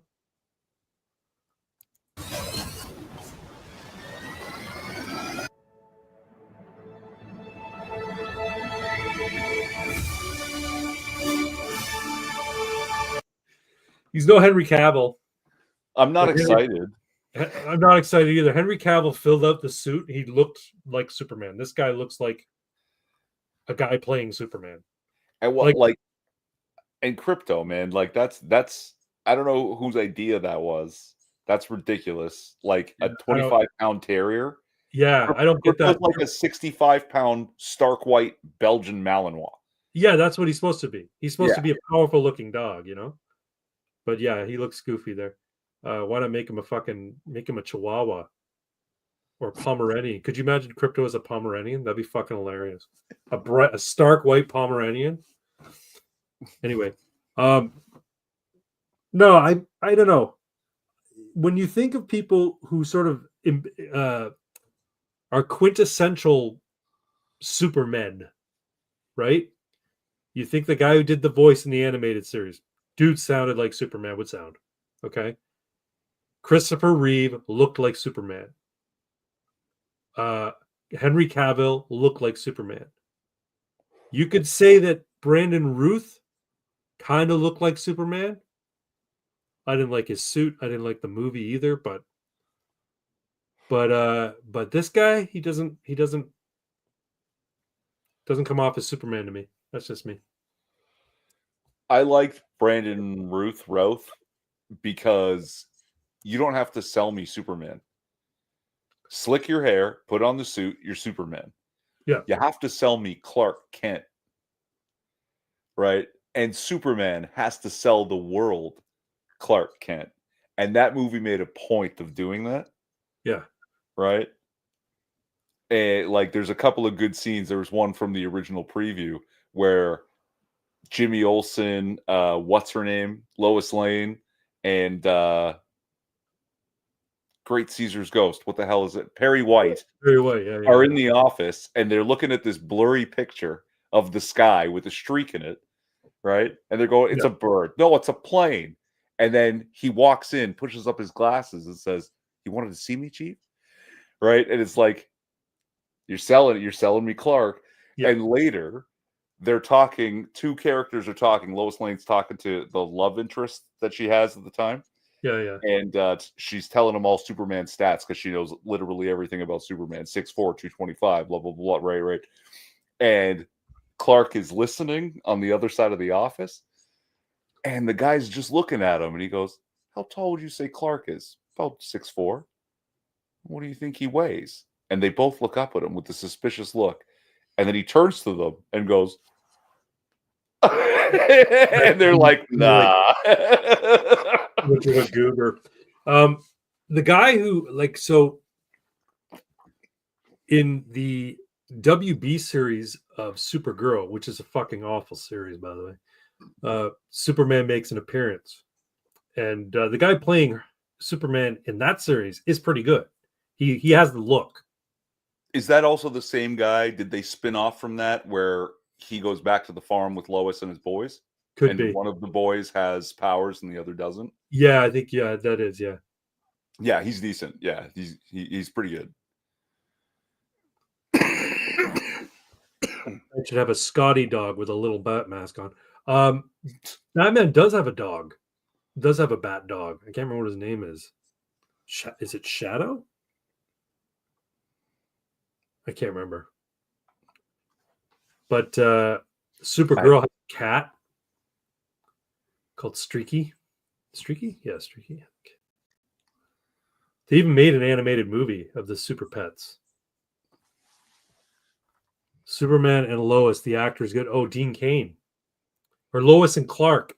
This is the current one that I think might still Superman and Lois. Oh, maybe. Yeah. Lois and Clark with Dean Cain. That was a pretty good one too. Yeah, it was Although fun.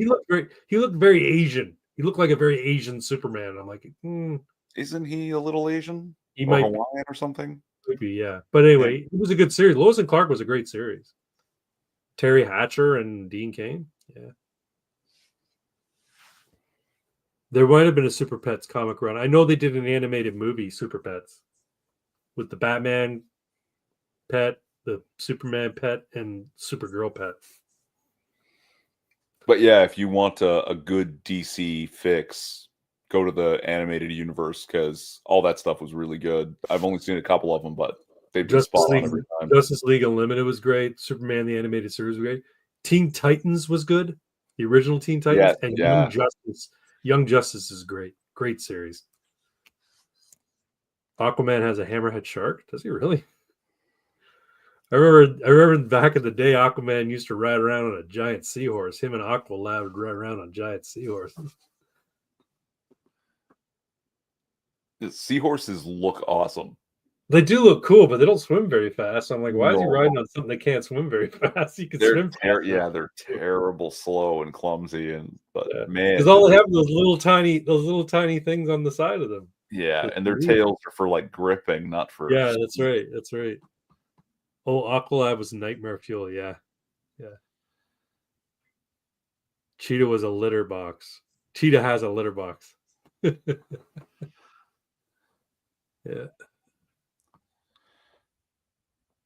Have they ruined Thundercats yet? Oh, a couple times. They did a Steven Universe version of Thundercats. Oh, Remember Steven Universe? They did a Thundercats that was like animated in the style of Steven Universe. where everybody's made of like curved squares and rectangles. Yes. Fuck off. Yeah. Yeah. They did a like a relaunch of Thundercats, a little like that was kind of cool. The animation was kind of cool, but it was like years after.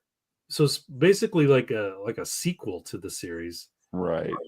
And like the all of the cat people, so the basically it's if I'm remembering correctly, the whole society was like cat people, right? And the mutants ruled everything, and the cat people were all like peasants, or and one young kid finds like Sword of Omens or some shit. Bean Mouth Lion-O. Lex Luthor strikes me as a kind of person so to have a monkey or an iguana. Yeah, I can see that. Yeah, that tracks.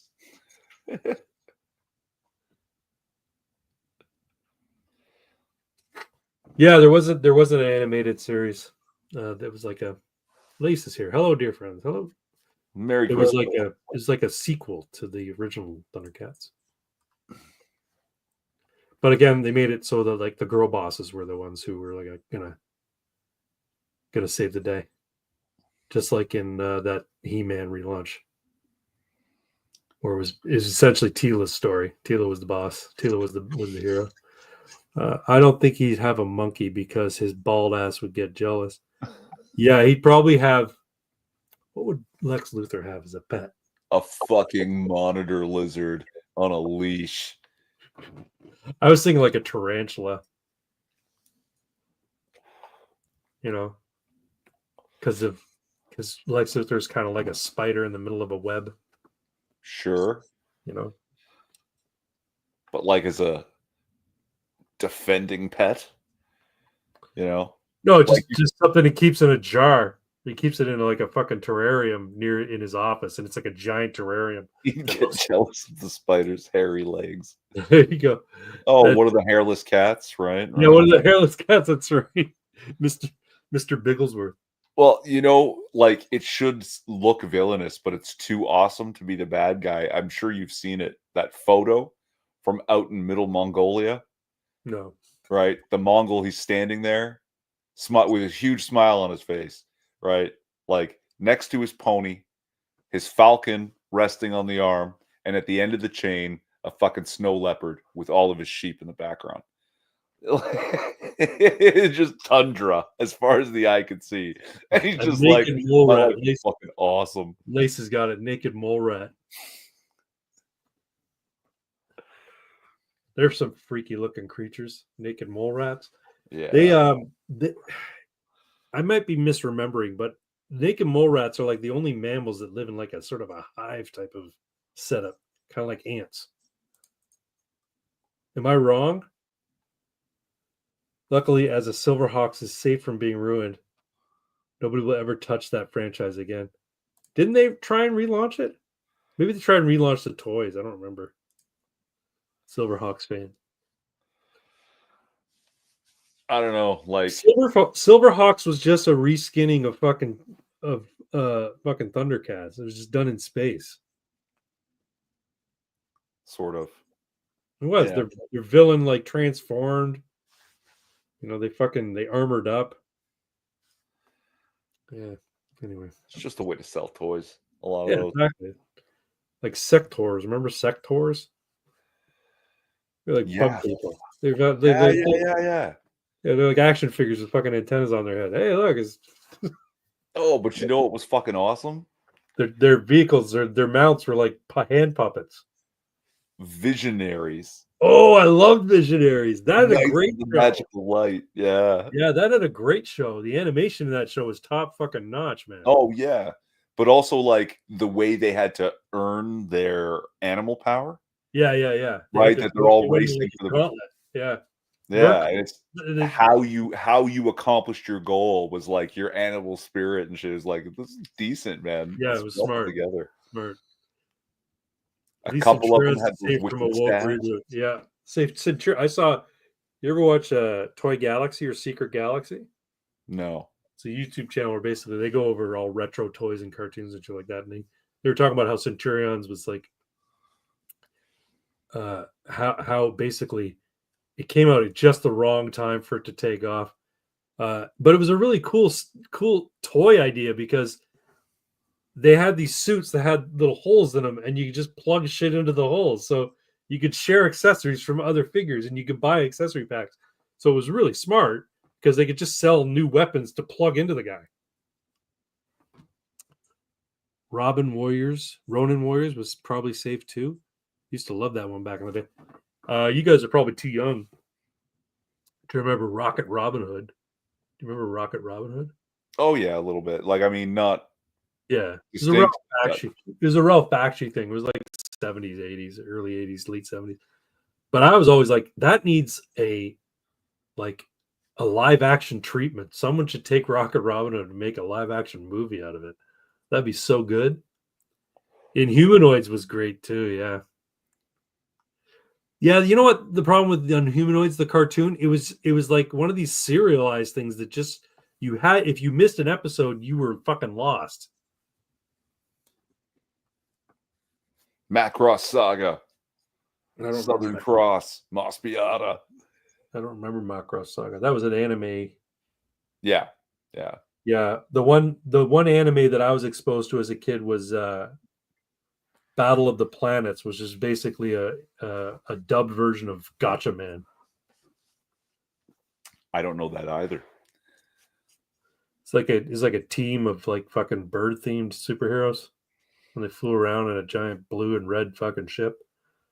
I wonder if my book characters would make good action figures. Probably. I know one that would, yeah, for sure.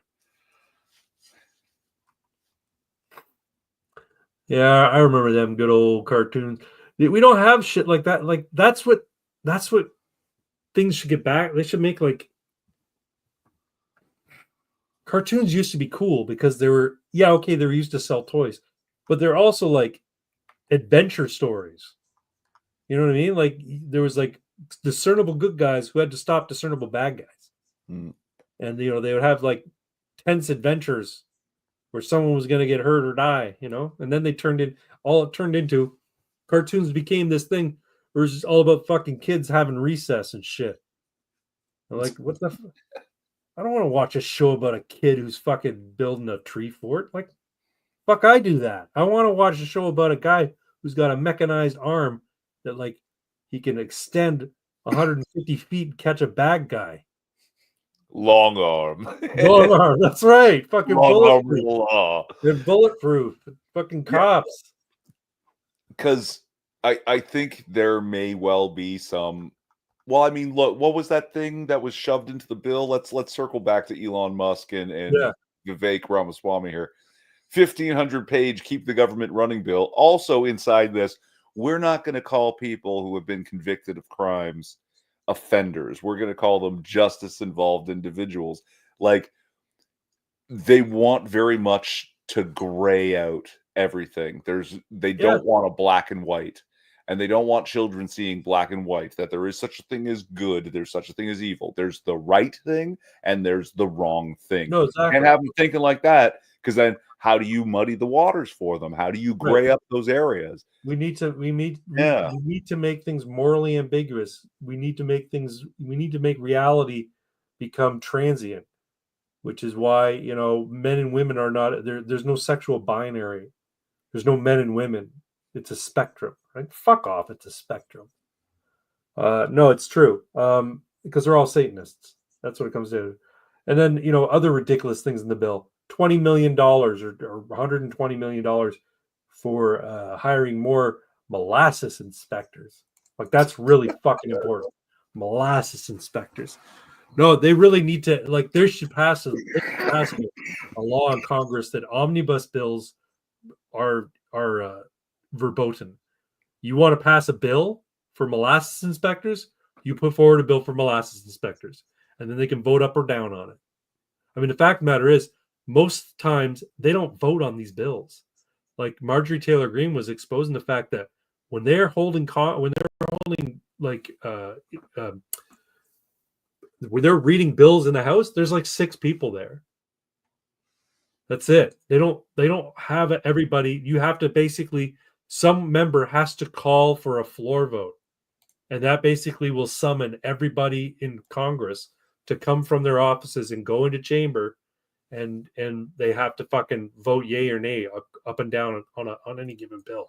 But most times there's like 5 or 6 people there. Without objective morality, everything is permissible. That must be a true sacrilege to you. Being an Italian. Yeah. But this is the world they want. It's true. It's true. Spaghetti Nutella. Mamma mia.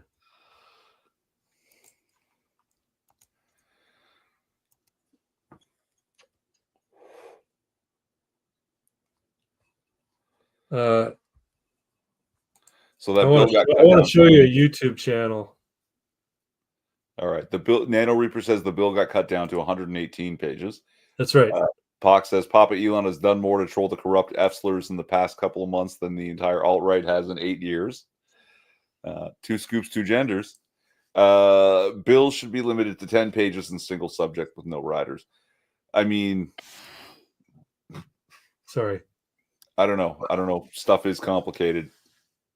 I like the no riders, single subject, right? That all makes sense, but yeah, no, I think that's how it should be. Our government is so inept. A House rep was missing since July, and they just found her in a dementia home. Representative Kay Granger. Is that Republican or Democrat? I think the rep is just rep. Oh, I see what you're saying. Night, guys. Take it easy. Night 6. Good night, sir. Merry Christmas. I'll probably send him a Merry Christmas on Christmas, but Republican, huh? Republican. That's the other thing about government. It's like full of octogenarians. It's crazy.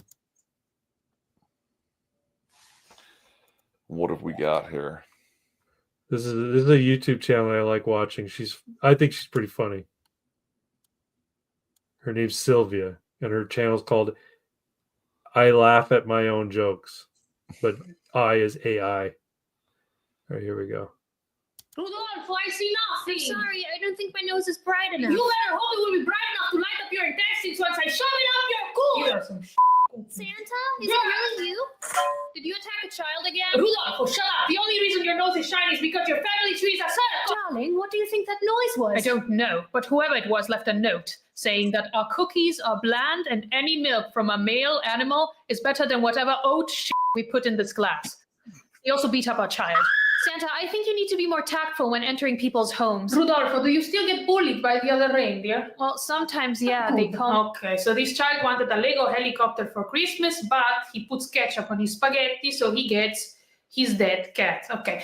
Santa, is that really necessary? Rodolfo, you're next. Rodolfo, So it's Santa, but he's Italian. You don't find that humorous? That's pretty good. She's got a pretty funny channel. If you watch her channel, it's got some pretty funny shit on it. Mostly shorts. But yeah. Ajax, was that the purple Jew mummy that was going on about female crash dummies? I know you're talking about this broad in Congress who got really pissed off. This is the other thing people are going nuts over. Apparently Elon Musk is responsible for the bill being cut down from 1,500 pages to 116 pages. Good. They're like, Elon Musk wasn't elected, and here he is. He's like, whoa. He didn't do anything except for tweet. He's entitled to his fucking opinion. They're trying to make him like the big villain now, eh? They're like, fuck Donald Trump. We can't beat him. We'll go after somebody else. Let's go after Elon Musk. I'm like, he's smarter than all of you put together. Go after him all you want. He doesn't fucking care. And he's richer than all of you put together. He's literally got, the epitome of fuck you money. He can buy and sell your asses backwards and forwards. Yeah. So, yeah, who's that Congress lady that fucking with the purple hair and the green glasses? She was like losing her shit. She looks like Jimmy Savile in drag. I'm serious. No, yeah, I didn't watch the clip. I just read the blurb about female crash dummies and saw her face. Was like, she's from Connecticut. They want him to be an IRL Lex Luthor, but they can't do it because he's too. No, but he's more like the IRL Tony Stark. Yeah, right. It's true.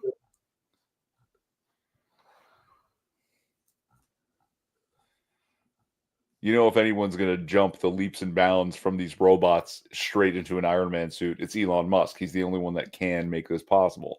True. He got a 20-story rocket with chopsticks. Yep.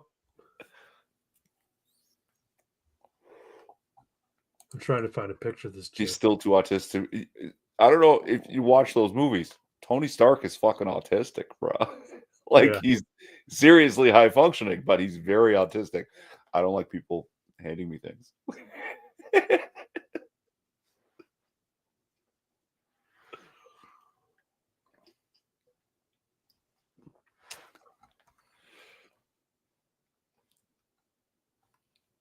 So what else happened? I don't know. Oh, the market, the German market. You heard about that? Oh, yeah. The car of peace. But it's not a terrorist attack. No. Rosa DeLauro. Rosa DeLauro. Yeah, Connecticut 12th District. That's the purple mummy. Oh, yeah. Yeah, she's a freak. Thank you, Nano. Terrible. Just fucking ridiculous. Should have let the government shut down. Yep. No, it's amazing, too, what Donald Trump and his team can get done. They're not even in power yet. In office, yeah. Yeah, I know, right? Germany's still trying to ban the AFD because they aren't communist. Yeah, I know. It's absolutely the fact that the AFD, like, they're the second most popular party, and they're like, well, they shouldn't be able to run government because they're not. They're too far right. Well, fuck you. The people want them. The people want them. That's like democracy is shit. It's garbage. So when people talk about we need to save our democracy, no, democracy's garbage. They aren't even right wing. Alternative for Deutschland. Did you hear that? What's her name? Denise Anderson. Is that her name? The chick who everybody was losing their mind. Is it Christine? Christine Anderson. That's it. So she's honoring Tamara Lich with a Woman for Freedom of the Year or something like that. Which is cool. Yeah. Ausländer raus. Ausländer raus. Yeah, I mean, she's earned it. So Canada Man, he's going to make a sign up that says People of the Cross with like a check mark. People of the Crescent X, people of the Conda X, people of the what's the Chandra, Conda and Chandra, yeah, X. It's basically Canada should only allow Christians in this country.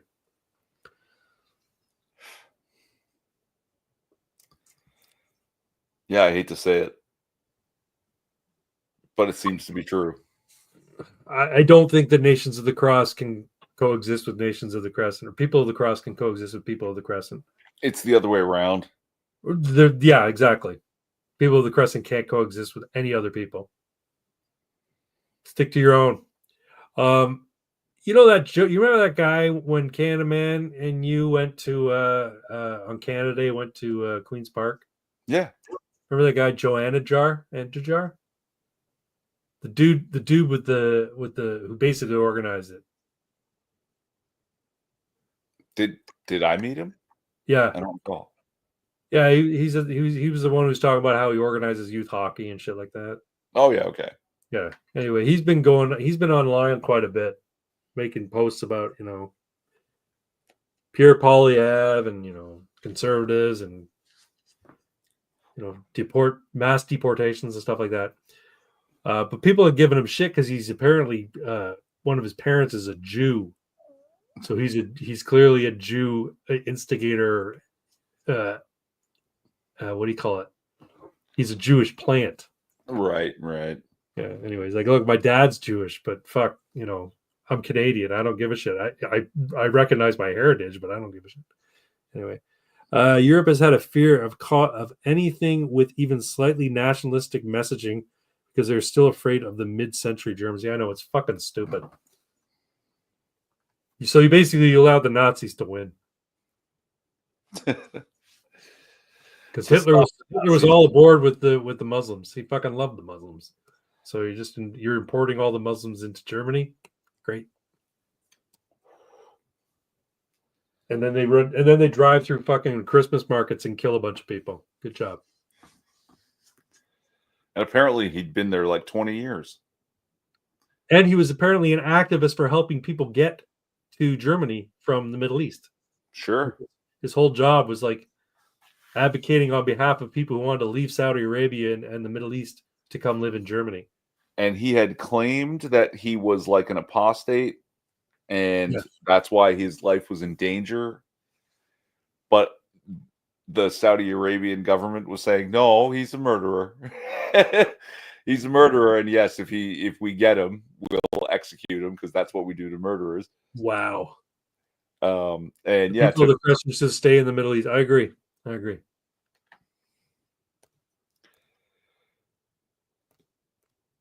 Yeah, suddenly I'm thinking about Kosovo. They dragged Slobodan Milosevic to the Hague or whatever, right? Yeah. They said, well, maybe when it's happening in your country, yeah, you'll think differently about.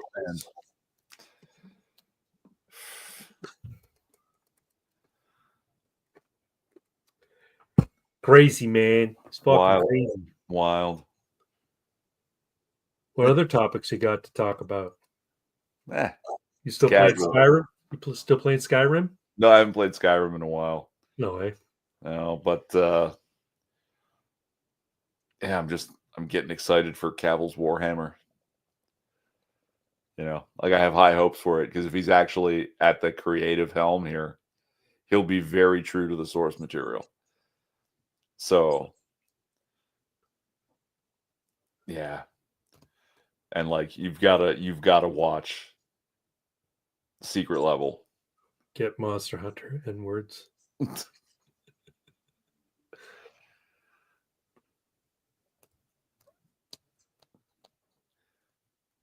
Yeah, and there's an Armored Core episode too. Armored Core? I don't know what that is. It's pretty cool. Keanu Reeves is in it. Okay. Right. There's the strangest one is the Pac-Man one. Yeah. It's like an anime, like okay.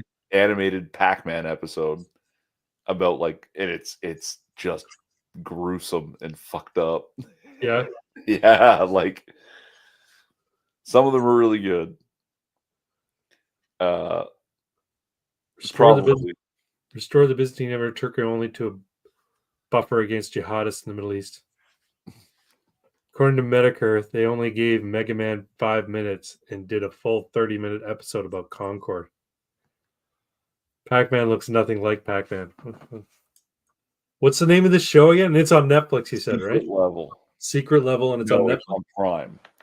On Prime, okay. Yeah, so the team did Love, Death, and Robots for Netflix and then went to Prime to do Secret Level.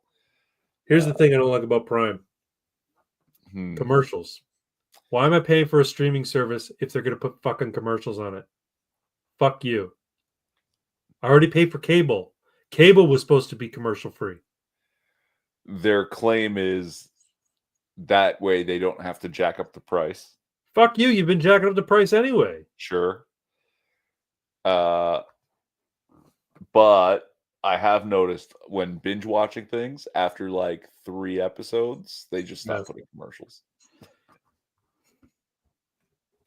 I'm paying you a fucking fee to watch stuff without commercials, and then you put hey, fuck, they put commercials at the fucking theater. You pay to sit down in the fucking theater, and you still watch commercials. So, yeah, fuck that. Because you get next day delivery. Yeah, but I pay for that too. Yeah, so like the Mega Man one is, it's literally 6 minutes long. And it's called Mega Man Start. And it is very cutesy poo. Did they do a Metroid one? Not that I'm aware. I haven't seen them all yet, but mostly because I watched that Warhammer one like half a dozen times or more now. Yeah. I'll have to look into it.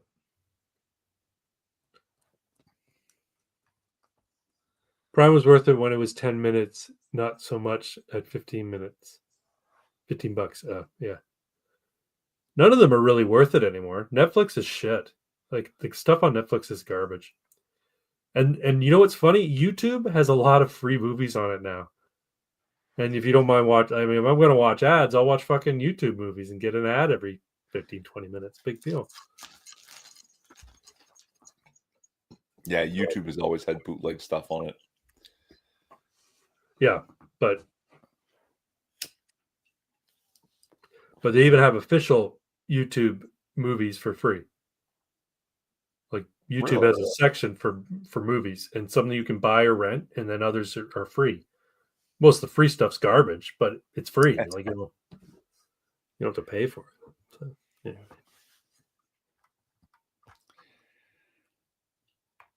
So I don't have a nobody tells jokes anymore section. But I did have a thought, right? Okay. Someone had told the joke on on their show or whatever, and it didn't get any response. Right? And they were like, that deserved more. that joke deserved more than it got. Okay. And then later had brought up what's his name? Norm Macdonald. Yeah, I love Norm Macdonald. And Norm Macdonald's take is like, comedy is about surprises. Mm-hmm. So if you mean to make someone laugh and they don't laugh, that's funny. That's funny. Exactly. Right? And then I realized, oh my God, Norm Macdonald's best and probably favorite jokes are really more like pranks. Yeah. Whereas there's this huge, long, complicated setup that goes on for several minutes until finally the payoff, which really isn't that good. And he sits there staring at the host of the show or the camera or the audience with that knowing, shit-eating grin. Yeah. And it's like, gotcha. Yeah. We all, like, it's a prank on himself too. We all had to sit through this for almost nothing. It's true. He even mentioned when he does stand-up, he loves it when a joke goes over, but he loves it even more when a joke bombs. Because it's exciting for him, right? And you're right. The at the heart of comedy is the subversion of expectation. A joke is only funny because it takes what you expect and turns it on its end. That's the key to all jokes. Fuck, I was just about to look something up and now I forget what it was. Is it the one about the bank? No. A frog walks into a bank? No, we stole that one before. We have? Yeah. Hold on. A buddy shared something with me, and fucking thought it was hilarious. So I'm like, funny here. Dark humor is like food in North Korea. Not Nobody everyone gets it. Not everyone gets it.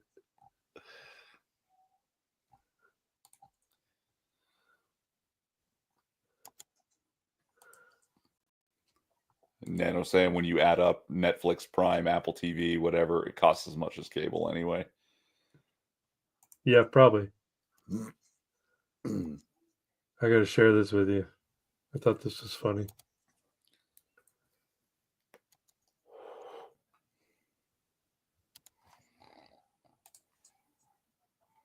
Roses are red. I have depression. Man kills his best friend for not saying no homo after 10-hour anal session.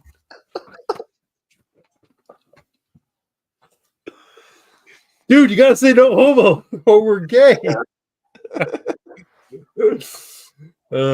Fuck. Okay, I got a joke if you want to hear it.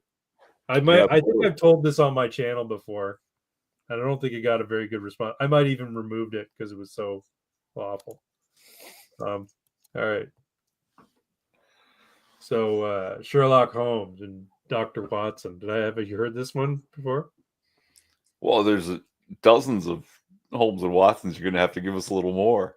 Okay, so Sherlock Holmes and Dr. Watson are reclining in their flat at 22A Baker Street, or whatever the hell it's called. 221B. 221B, whatever. And Holmes is like smoking his pipe and staring at the fire, listening to it crackle, and Watson's reading the paper. And Holmes says to Watson, "My good man, we've been friends for quite a long time, haven't we?" And Watson says, "Why, yes, Holmes, yes, we've been friends for a very long time. And we've had a number of adventures, haven't we, Watson?" "Oh, yes, countless adventures, all very exciting and memorable. There's one adventure that you and I have never gone on, though, Watson." "Oh, what's that, Holmes?" "Well, it'd be... it would be foolish for either of us to deny that we have been long-time friends, and we clearly have strong feelings for one another." "Well, yes, you're my closest ally and closest friend, Holmes, of course." "No, that's not what I mean, Watson. You and I have had all these adventures. We've lived together all these years, but we've not once engaged in the act of sodomy." And Watson's all like flustered. He's like, "Holmes, what are you saying?" "Watson, I know you want it, and I know you want me to give it to you." "Oh, Holmes, I don't know what to tell you." "Well, I think we should remedy this oversight in our relationship and proceed at once with this experiment." And after some cajoling, eventually Holmes convinces Watson that this is the right course. "Well, how will we proceed, Holmes?" So Sherlock tells him, "Well, drop your trousers and stand there with your hands upon that buffet."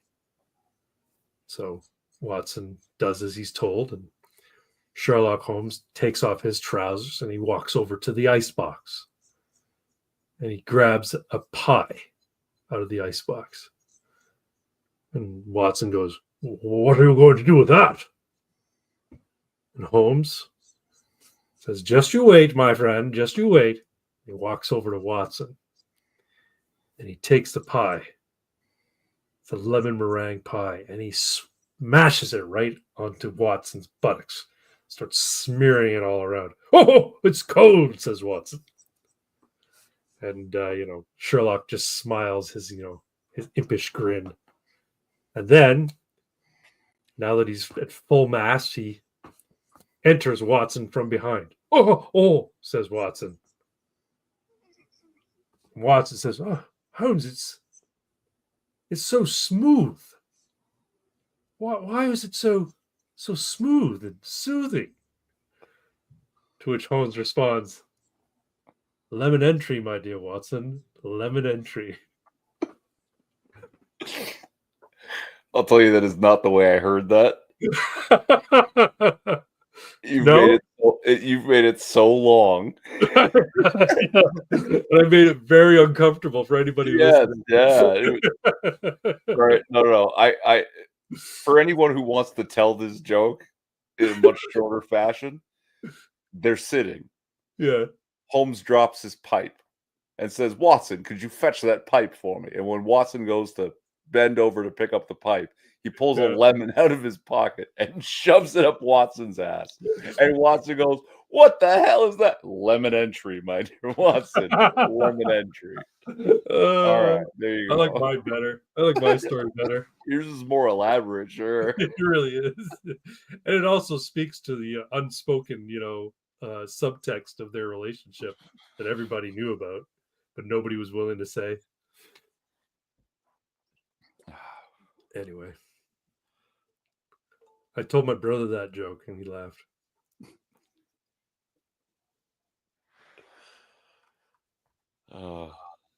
Well done.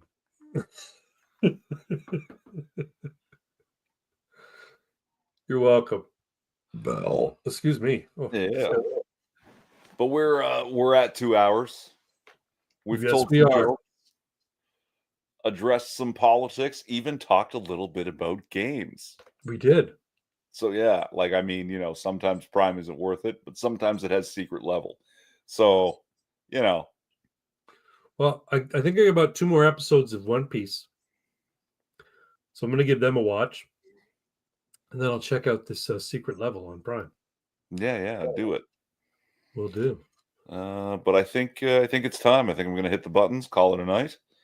And thanks everyone for coming. If we don't talk to you, have a Merry Christmas. Merry Christmas all. In between Christmas and New Year's, are you going to be hosting? If the stars align, then yeah, maybe I will. I'll be sure to announce it well in advance, though. Links down in the description, guys, if you're not already subscribed to Craig Bragg's channel. So thanks everyone for coming. Merry Christmas, and we'll probably see you next week. Good chance. Good chance. Good night, everyone.